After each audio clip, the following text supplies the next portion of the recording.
Christopher Steele claimed DNC hack involved Russian agents within the Democratic Party by Joshua Kaplan for thegatewaypundit.com. Former British spy and anti-Trump dossier author Christopher Steele once alleged that Russian agents within the Democratic Party were involved in hacking the Democratic National Committee. The New Yorker reports on July 26, 2016, after WikiLeaks disseminated the DNC emails, Steele filed yet another memo, this time claiming that the Kremlin was behind the hacking, which was part of a Russian cyber war against Hillary Clinton's campaign. Many of the details seemed far-fetched. Steele's sources claimed that the digital attack involved agents within the Democratic Party structure itself, as well as the Russian emigres in the U.S. and associated offensive cyber operators. Are you buying any of this? The explosive claim comes amid reports that Special Counsel Robert Mueller is readying criminal charges against Russian hackers allegedly responsible for leaking damaging emails designed to hurt Democrats in the 2016 election. Really? NBC News reports, much like the indictment Mueller filed last month charging a different group of Russians in a social media trolling, an illegal ad buying scheme, the possible new charges are expected to rely heavily on secret intelligence gathered by the CIA, the FBI, and National Security Agency, NSA, and the Department of Homeland Security, DHS. Several of the officials say Mueller's consideration of charges accusing Russians in the hacking case has not been reported previously. Sources say he has long had sufficient evidence to make a case, but strategic issues could dictate the timing. Potential charges including violation of statutes on conspiracy, election law, as well as the Computer Fraud and Abuse Act.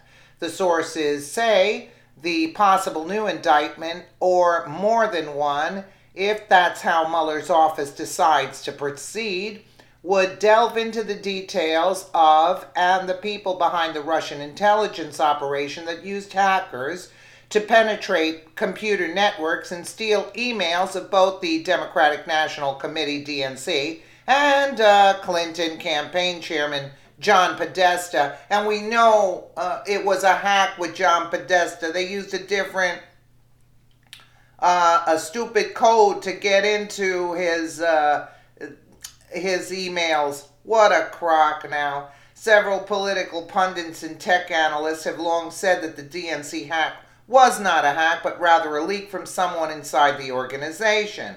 But that does not concern Mueller. Earlier this month, internet entrepreneur Kim Dotcom took to Twitter to once again attempt to dispel the mainstream narrative surrounding the Democratic National Committee hacking scandal. Let me assure you the DNC hack wasn't even a hack, it was an insider with a memory stick. I know this because I know who did it and why. According to Special Counsel Mueller, adding Special Counsel Mueller is not interested in my evidence. My lawyers wrote to him twice. He never replied. 360 pounds, tweeted.com. You know, Mueller's not interested in that. They're trying to get Trump out. That's the whole bottom line of this. In her book, Hacks, the inside story of the break-ins and breakdowns that put Donald Trump in the White House, Democrat operative Donna Brazile admits the DNC allowed alleged Russian hackers to steal data from the party's servers. You think yous are so important? I got news for you. Russians don't give a crap. Brazile claims the only way to have blocked Russian hackers from DNC servers was to rebuild them. This is impossible to do, and it would have impacted the party's ability to manage the primaries. This is all a crock, you know that. Daily Caller reports Donna Brazile says in her new book, yeah, we should trust Donna Brazile because she's really trustworthy. says in her book, the Democratic National Committee, DNC, went against professional advice and sat idly for a month while Russians stole data because primaries were still underway in a number of states. In May, when CrowdStrike recommended that we take down our system and rebuild it, the DNC told them to wait a month.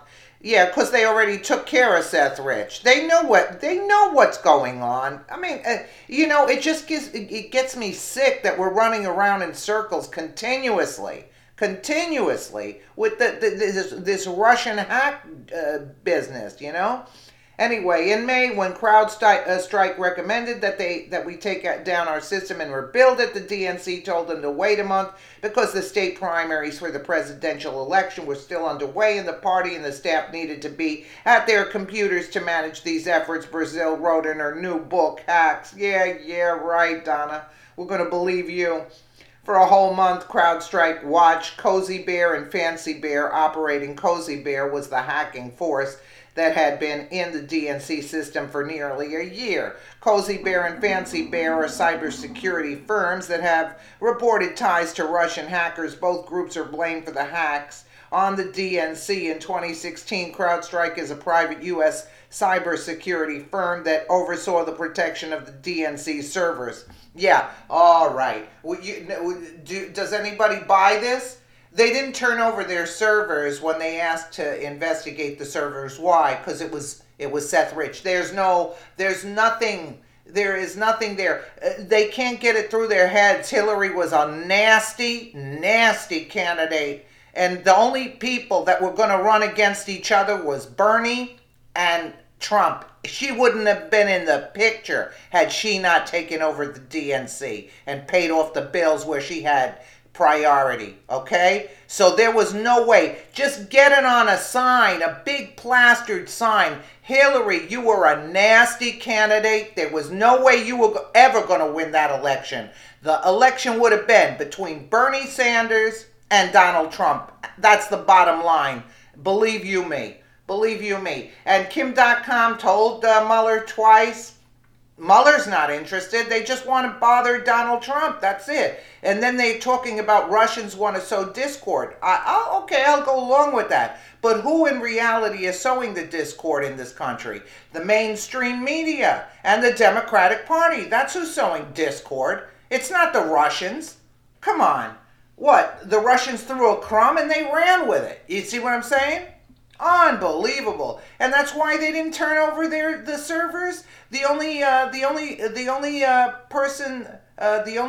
entity, so to speak, was CrowdStrike. They won't release the servers for inspection since they're so concerned about Russian hacking. No, because then it's going to point to Seth Rich. They don't want that. They took care of Seth Rich. Didn't Podesta say we want to make an example of him? We should make an example out of him, and all of a sudden, bye-bye, Seth. Let me know what you guys think in the comments below. And again, thank you so much for watching.